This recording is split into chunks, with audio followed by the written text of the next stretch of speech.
loves to watch. She loves to watch. She loves to watch.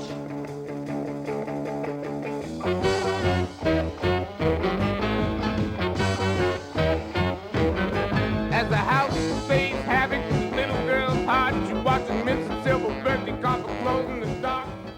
Hi, it's Art Fein here, Art Fein's Poker Party, coming from Hollywood. This show is dedicated to my, I wouldn't say pet peeve, my main anger about living in LA. The main one, I think. It's helicopters. So you liked that the robbers were shooting at the helicopters? Yes. That's so great. Okay. I hate helicopters. I hate them over LA. They shouldn't be there. I'll give you all kinds of reasons in the course of this show. Meanwhile, yeah.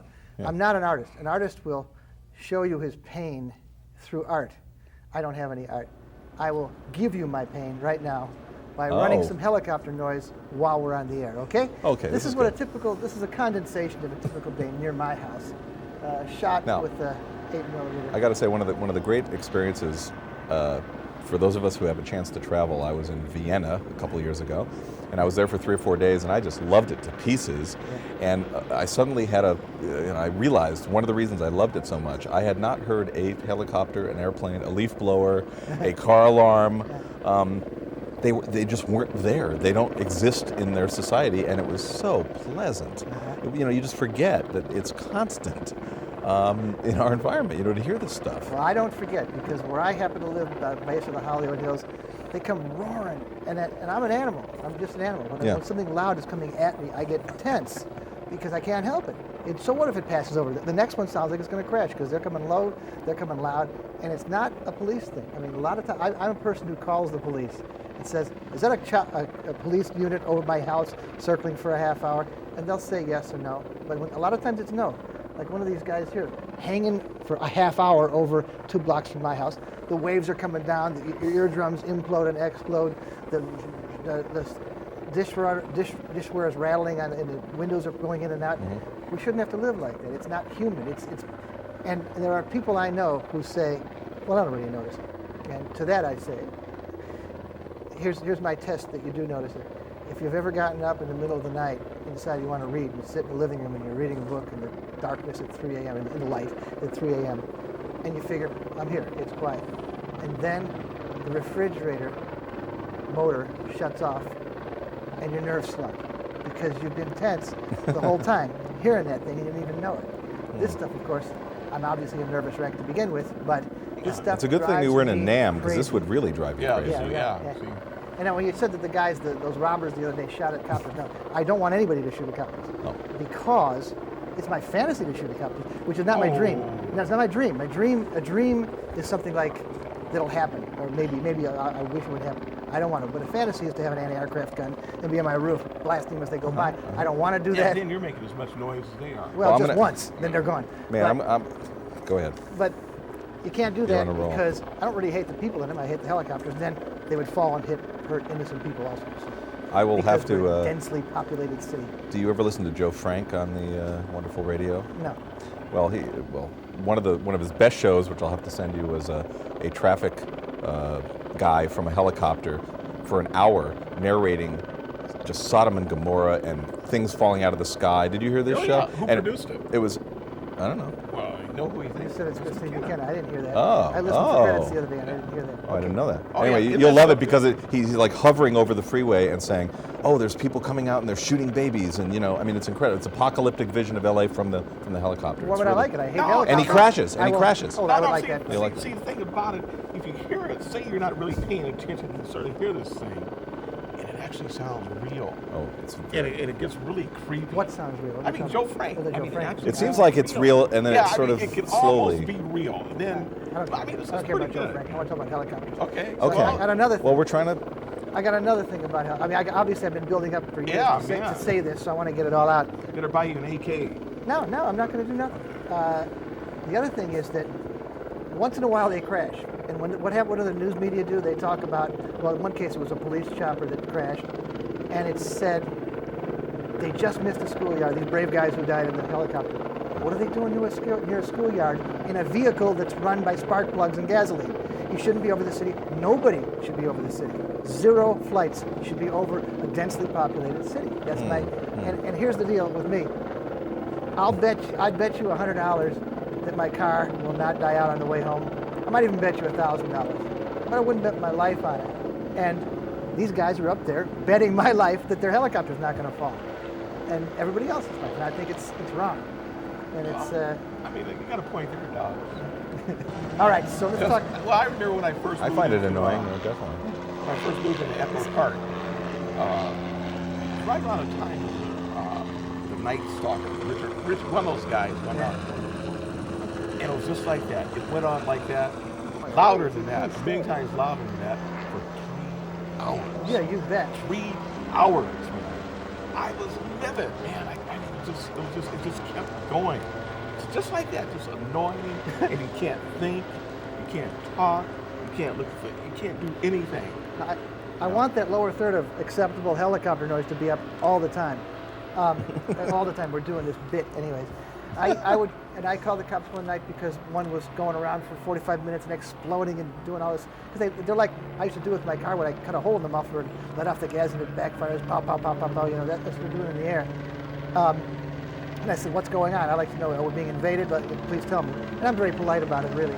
And they said, there's a loud party up on, so-and-so street. Yeah. I said, well, how does that work? Contributing to it. There's a few neighbors that are irritated. Now, thousands of people in the middle of the night are being woken and jarred incessantly for an hour because you're busting a wild party. And they didn't have an answer for it. I got a letter back from the mayor's office. I got a letter back from the whirlybird guy. Said we're very conscious of people. We got mark on the map where people have complained, so we try to be more conscientious about that. And I said, do you really think because I complained I'm the one that doesn't like the helicopter noise, like everybody else is happy about it? Most people wouldn't dare write to you figuring their house would be marked for doom by the police, So. Well, you're copter phobic, I guess. I you would guess have to so. call it. All right. Let's get back. Right. We'll keep the copies up because they're kind of enjoyable, but and we'll cut them away when Paul does his poetry bit. But I want to talk about something carried over from the other show. You did something very good on that one, Mark. You had done rock writing back in the 70s and 80s, and you recognized the fact that you were an idiot. Right. And I'm not saying I didn't even mention the worst idiotic things, but I may yet. I am not saying I'm not agreeing with you that you're an idiot. I'm saying I salute you for your acknowledgement of the fact that your motivation was really crap and you wanted to slice people up in writing to show how cool you were. Right. I had less of that than you. I didn't, but I did some of that at the beginning. And one of the reasons, of course, is that you can be more clever negative than you can positive. You can look like a sharper guy because it's hard to be really sharp and positive. Well, you know what? It's impossible to describe good music in a way. Yeah. Because you got to be there. Yeah. I think it's really hard, and superlatives are just boring. But if you say, you can bring in anything. You can say that it was like an artist with no brushes or whatever, and people know what you're talking about. It's nonsense, but. Well, I wanted to bring this up in the course of future shows, which is the chest-bearing I done wrong. Now, I have a couple that weigh on my mind. That when I joined Variety in 1973, my contention was that the music was no good, and it was all Tony Orlando and Dawn and whatever was popular.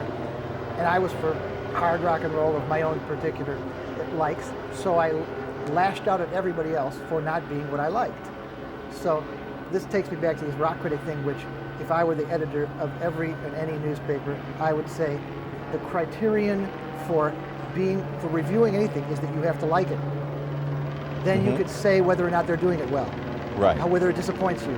Yeah. That'll never happen. But I feel real bad about one in 1973. I want to get it off my chest now. Okay. I was sent out Testify. I was sent out to review a Helen Reddy TV show for Variety, and I just made a lot of smart remarks in it about how boring it is, or she's boring, or well, it's because I didn't like it. For one thing, I didn't like Helen Reddy, but that's really not what it's about. It's supposed to be about whether it delivers on its entertainment value or not.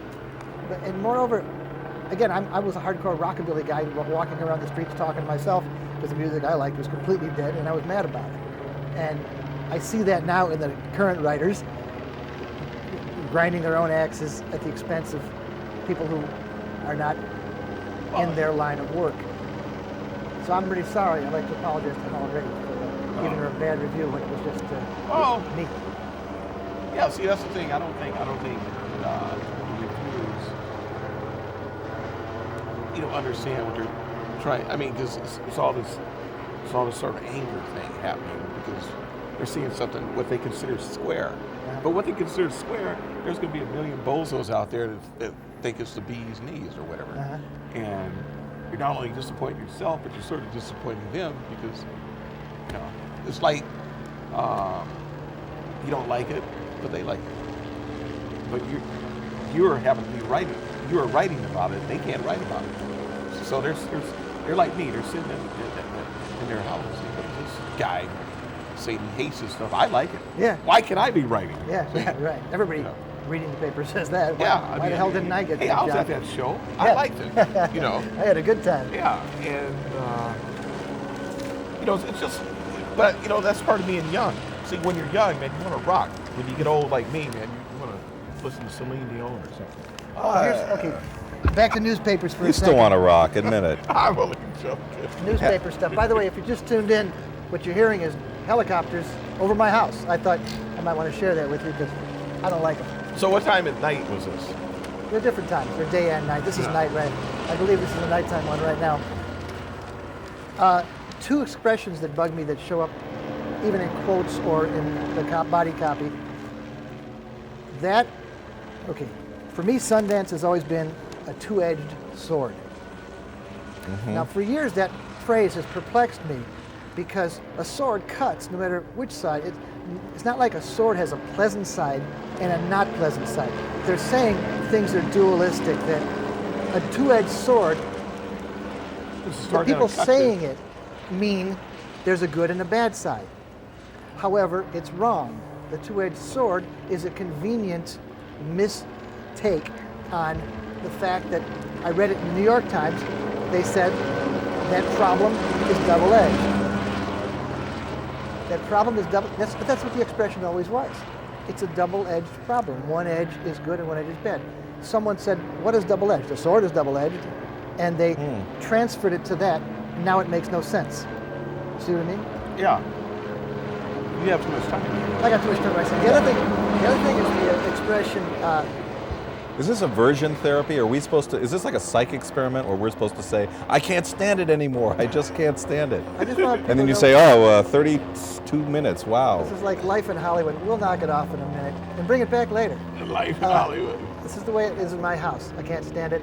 I'm going nuts. I'm not sleeping over at your house ever. Okay. So don't invite me even if you were thinking about it. Because this stuff was shot or tape recorded outside my back door. I mean, it's not like, It's not enhanced in any way. No, right. The last time this happened in my neighborhood was, last year some millionaire went nuts up on one of the houses up above where I live. 'Cause I'm not in with the millionaires. I'm in with the thousandaires and hundredaires. But anyway, he went nuts and barricaded his house, and the police were there and everything. And the weirdest thing about it, I never heard anything about it on the news. Was that right? This is a big deal. 10 helicopters for a couple of hours up there. Didn't hear nothing about it on the news. I mean, there was just nothing. Yeah. I think the guy killed somebody, and he didn't hear anything about it. It was the strangest. All right, so that was, I hard to mentioned that, and believe. I mentioned Catch-22. What's Yeah. the movie? No, The expression. phrase The Catch-22? phrase. Completely wrong every time it's used. I don't agree with that. What do you mean? Okay. What's a Catch-22? Well, Catch-22 was from the book that if you wanted to be grounded for being insane because you were going to get killed, that showed you were sane because you realized you were going to be killed, so you couldn't be grounded. And that's in the book Catch-22. Catch-22, insanity was the grounds for not having to fly missions. Yeah. Right. So if you knew because it was dangerous, that meant you were weren't sane. So So that's what that's Catch-22 Catch-22. was. So you think Well, it's you know what? misused?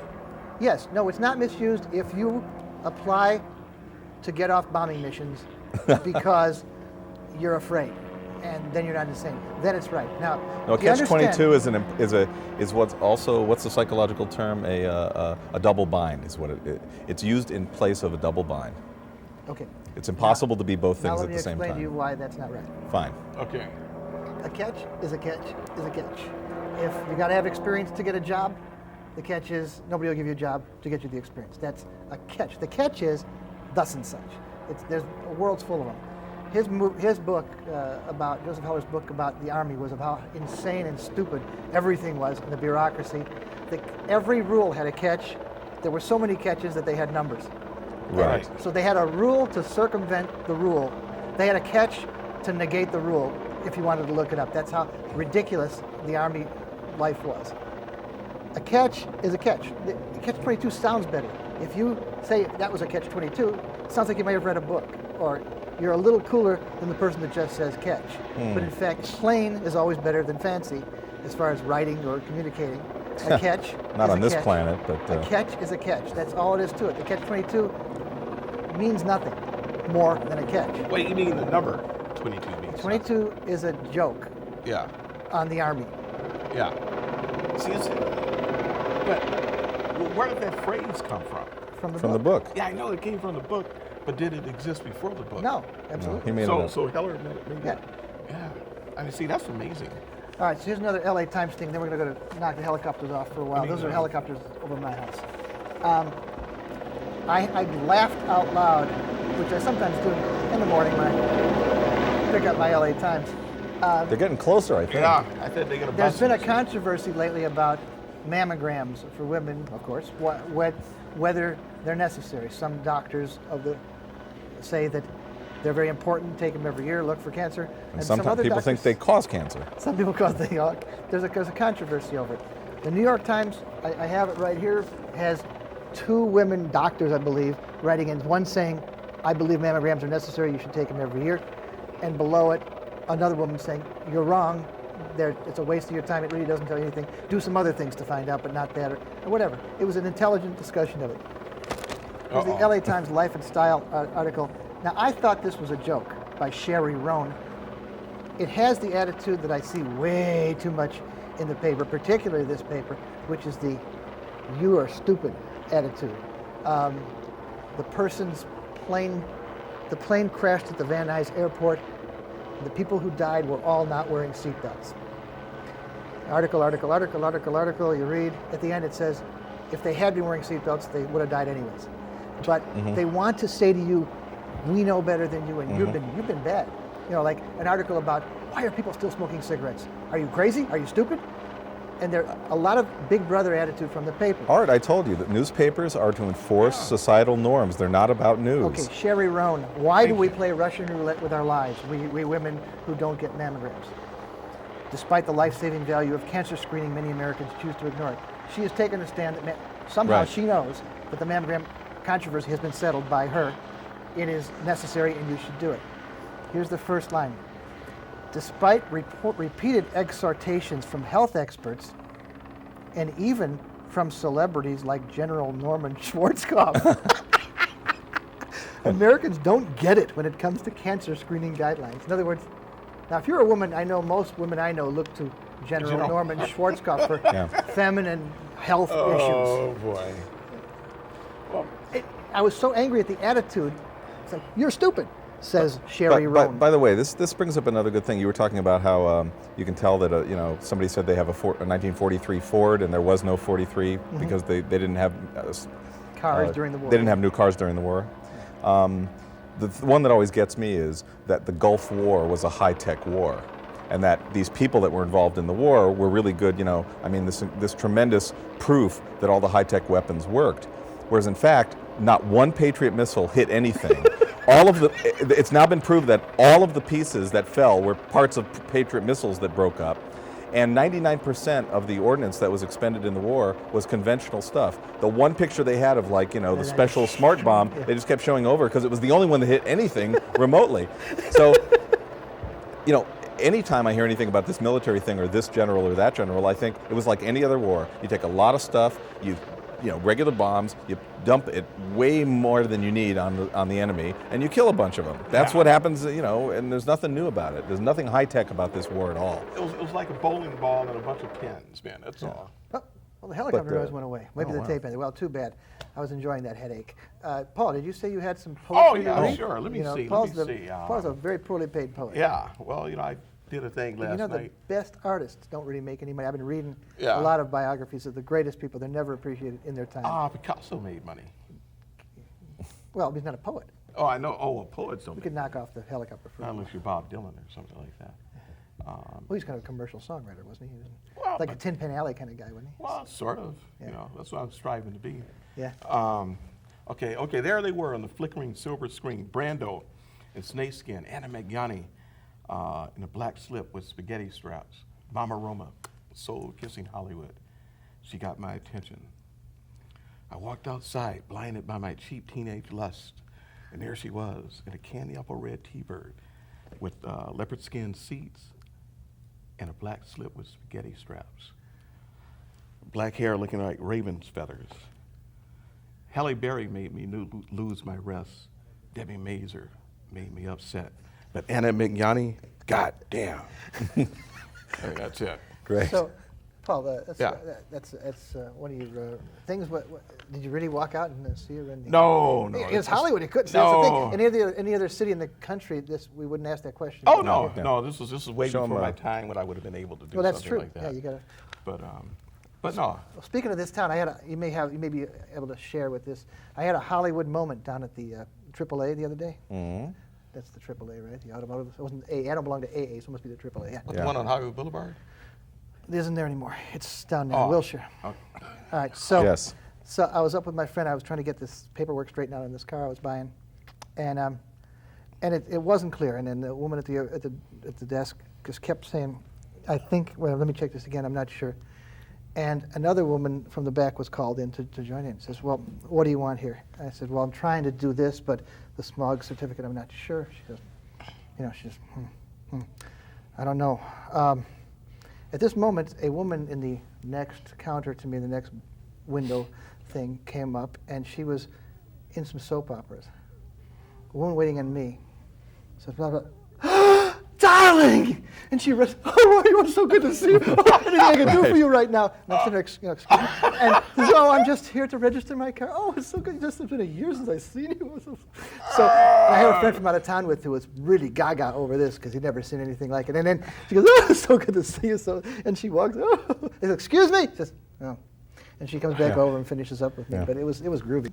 Yeah, I came home one day and my wife said, was it High Incident, the Spielberg show? They said they want to use our deck, tomorrow for the boom mics or whatever that they can't get over. And I told them they could do it, and I said, "You did?" And she said, and I said, "Okay, they're paying us, right?" She said, "Yeah, they're going to give us $75." And I said, "You said yes to $75?" I said, first of all, you never accept anything they say, and if they want it, I said, I'd be against it anyway, but $800, $900. Yeah. Okay, you can use my deck, Yeah. because these And guys they don't do care it. about your property at all. I mean, they just trample over everything. By the way, cue up those helicopters again. I want to go out, not on us talking, but on a nice loud helicopter flying over my house sometime in early 1997. Oh, we're going out now? I guess so. About 1 There minute. goes one. Oh, that- Okay. oh, I that thought we was had 1 just a- minute left. Yeah. All right. Well, I don't The know. way those guys felt, the armor-plated guys from last week. Well, I still haven't had a chance to mention, and I do want to, these obits that are running in the LA Times, where a great person who's done a lot of very interesting things is always referred to by their commercials or something. Jesse White is known as the Maytag Yeah. Man. We Fred love him. McMurray is from My Three Sons. This is just a travesty, and it has to stop immediately. But it's part of the what's going on in newspapers now. If I knew it, if it happened in my lifetime, I understand it. If it happened before then, and I'm 25, so all I know is Fred McMurray was on My Three Sons. I don't know that he was in double obit writing indemnity. is important. Obit writing is very important. They should have somebody doing it who knows what they're It's doing. usually lower people on the totem pole. Thanks. Those are helicopters over my house. Enjoy them like I do.